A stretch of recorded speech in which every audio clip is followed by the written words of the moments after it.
we raised the stakes almost as high as you can raise them, as you know from seeing the movie, and Yeah. and that kind of that was part of us justifying coming back. We wanted to have Monk in real crisis. I am so excited to chat with Rant from Screen Rant. Yeah, that's me. I am so plan? excited to chat for Mr. Monk's Last Case. It was such a fantastic expansion of this world. Tony, I'd like to come to you first. It's been a while since we've seen you as Monk, and you've done a lot of other projects since. What was it like stepping back into Adrian's mindset? Did you find it easy or a challenge after all these years? It was a little daunting, the idea of revisiting this guy 14 years later, because not the least reason was that I've aged so poorly in that time. And I'm sorry, I just was waiting for you to contradict me. You didn't freaking jump in. And okay, anyway. Not that poorly. Anyway, yeah, I was a little nervous about it because I'd done a number of other projects and I'd been wearing the mantle of Abe Weissman for 5 seasons and Maisel. And, I just wasn't sure where Monk was in me anymore. And, but I'll tell you, once we started getting into it and we started reading through the script a few times, it came back just in waves. It was so fun. And I would say by the middle or the end of the first day, we were back in it. You were back. It was like we had never left it at all. So, I write when I write, I kind of write. There's a certain rhythm to every scene. It was almost like I'm writing composing a song, and by the end of the first scene, which was the airport reunion scene, not just Tony but the entire cast, I just felt the rhythm was back. It's like the band, like getting an old band back together. You have to tune the guitars, you have to fiddle around and strum a few chords.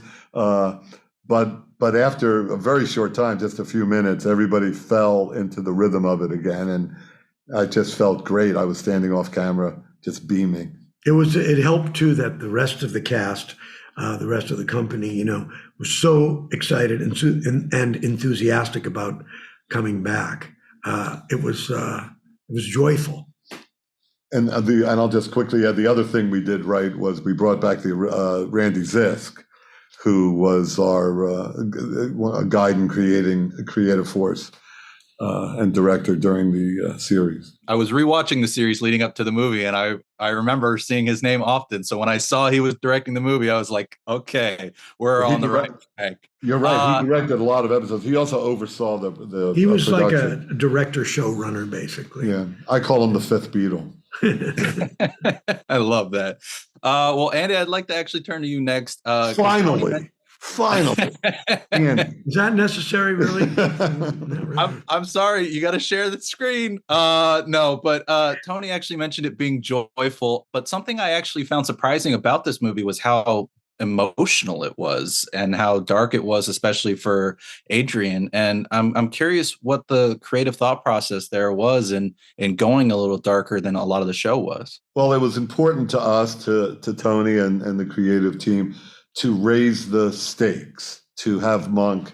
We wanted to justify bringing everyone back and making a movie, and that meant, at least for me, it felt like Monk should be in real trouble, serious trouble, emotional trouble, and so we raised the stakes almost as high as you can raise them, as you know from seeing the movie, and and that kind of that was part of us justifying coming back. We wanted to have Monk in real crisis. Well, it's really powerful the way it plays out, especially the finale. And I don't want to necessarily get into spoilers, but Tony, I'd like to come to you because of how emotional that finale is in this movie.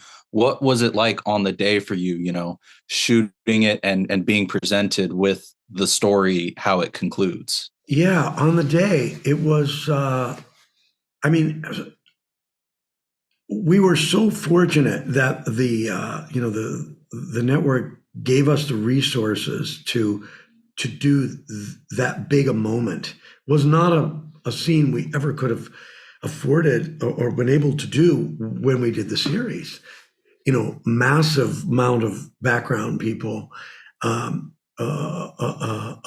huge crane there, to shoot that massive wide shot.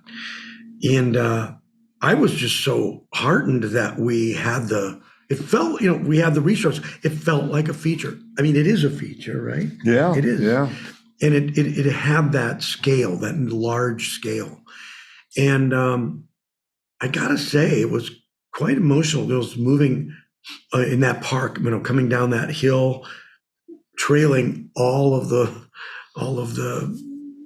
ghosts, whatever we call them. Yeah, the ghosts.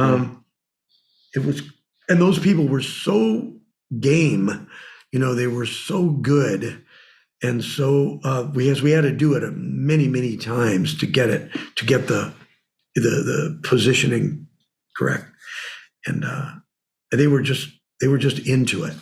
That arc of the story might not surprise you, was inspired in part by "It's a Wonderful Life," which I was kind of channeling. I was kind of channeling Frank Capra as I wrote the piece. It made me definitely tear up at the end seeing that. And so I was channeling Donna Reed. Yes, you were our Donna Reed. Really quickly before I let you both go, you've talked about your openness to maybe more movies in the future, and I'm curious what you would both like to explore next with Monk if you were to come back. Well, I actually have an idea that I'm excited about, but I'm keeping it sort of close to the. He won't tell me. To the vest. Well, we're going to see how this movie plays out. So far, the reaction's been very positive, and it's up to the TV gods. We'll see if there's another one down the road for us. I'm going to spread the word as best I can to make it a hit, because you guys have absolutely killed it on this movie and deserve that love. But as a fan, I'd love to see more as well. So thank you both so much. We'll tell Peacock exactly that. If you could just write a letter. Yeah, or write multiple letters and use different names. Sign them. Yeah, exactly. There we go. I'll try to change up my handwriting. Won't make it perfect. Do your share. Do your job.